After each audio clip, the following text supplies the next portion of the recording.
आप कुछ एक हिस्ट्री क्रिएट करने के लिए पैदा हुए हो। तो धीरू भाई अंबानी जहाँ पे तेल भरा करते थे, उस पेट्रोल पंप पे कुछ ऐसे लोग आते थे जो खिलौने बेचते थे। क्या बेचते थे? खिलौने बेचते थे। एक दिन उन्होंने उस खिलौने वाले से पूछा कि भाई ये खिलौना आप कितने रुपए का दे रहे हो? उसने कहा सर एक खिलौना मैं 100 रुपए का दे रहा हूँ। उससे पूछे कि ये बताओ कि ये खिलौना आप खरीद कर कितने का लाते हो? ये बताइए, अगर कोई खिलौना बेच रहा, क्या वो अपना खरीद रेट बताएगा? नहीं बताएगा। वो बताने से हिचकिचा रहा था। तो उन्होंने स्पष्ट शब्दों में कहा देख भाई, मैं तेरे खिलौने को खरीदने वाला नहीं हूँ। केवल मैं ये जानना चाहता हूँ कि तू कितना रुपए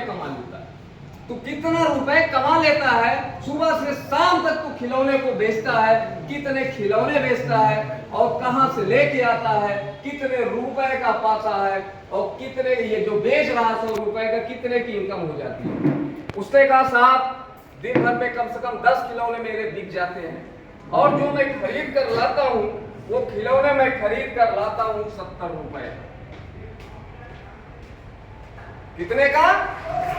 70 रुपए का खरीद कर लाता हूं और 100 रुपए का बेचता हूं। और एक खिलौने के पीछे कितने रुपए के हो गए? प्रॉफिट हुआ 30 रुपए। 30 रुपए का।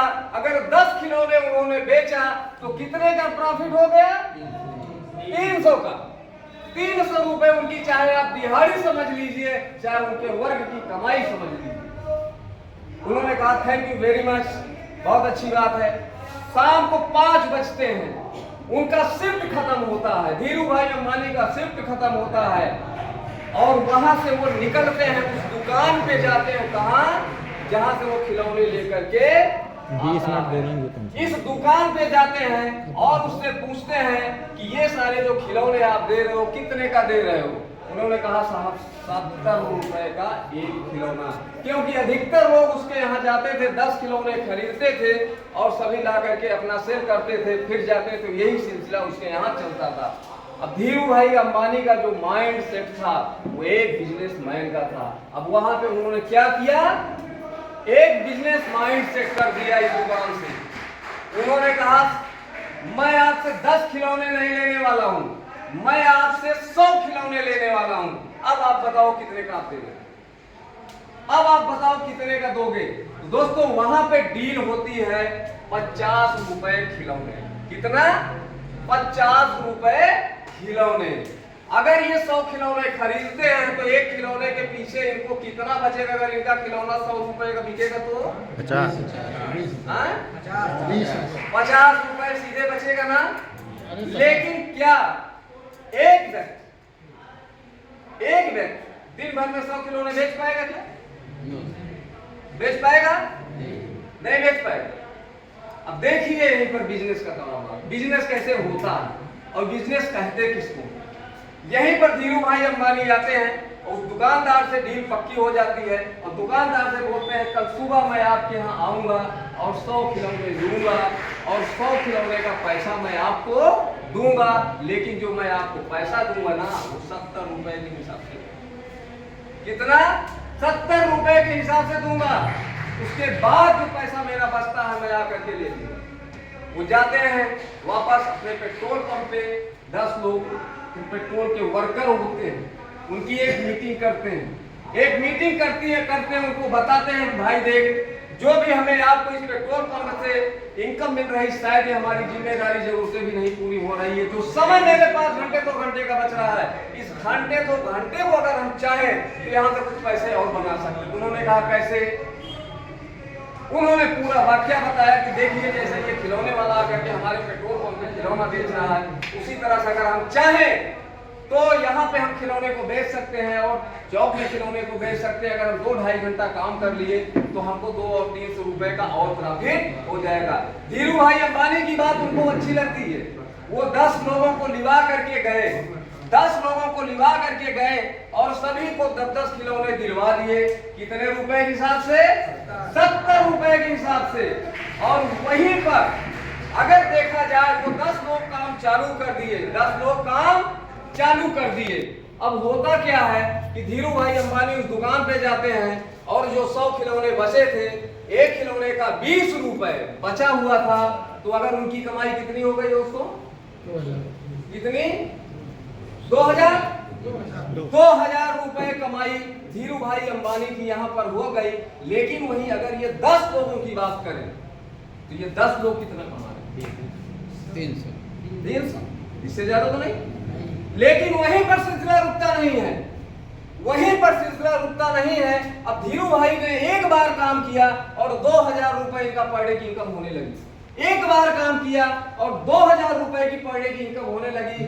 लेकिन कहा नहीं कि खरबूजे को देख के रंग बदलता है। बहुत सारे पेट्रोल पंप वहां पे और भी लगे थे, उसमें भी बहुत सारे कर्मचारी थे।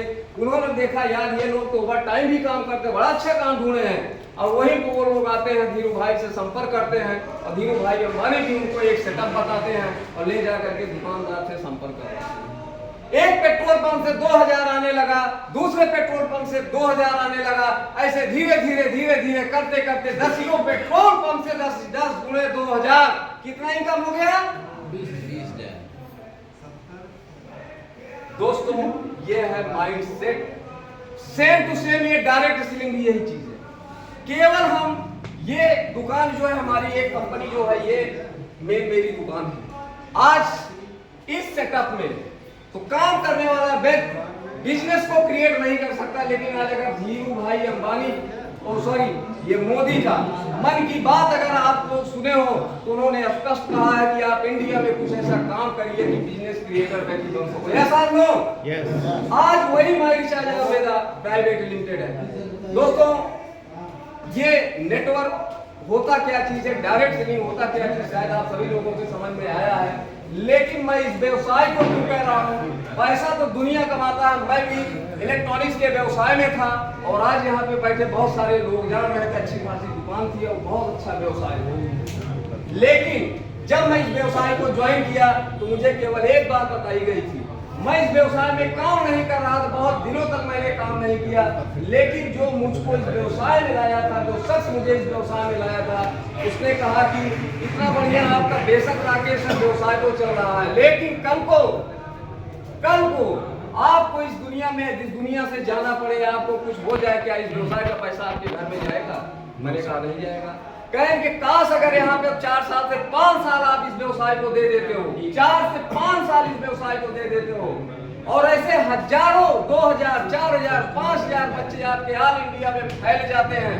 अगर आपको कुछ हो भी जाए, आप इस दुनिया से चले जाए, आपके फोटो पे मालाएं चढ़ी जाए, फिर भी आपके घर में ये पैसा जाता ही रहेगा। दोस्तों वहीं से मेरा दिमाग क्लिक किया और मैं सीधे माई रिचार्ज अवेदा में।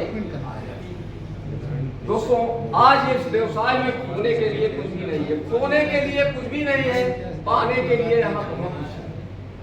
यहाँ पे अगर हमें आपको देना है तो थोड़ा सा समय देना है, उस समय को हमें यूटिलाइज करके एक अच्छे एजुकेशन को लेकर के ऐसे ही अपने प्रचार प्रसार को हमें करते रहना है, मीटिंग में आना है, ट्रेनिंग में आना है और धीरे धीरे करके हमारा आपका व्यवसाय बढ़ता हुआ चले जाएगा।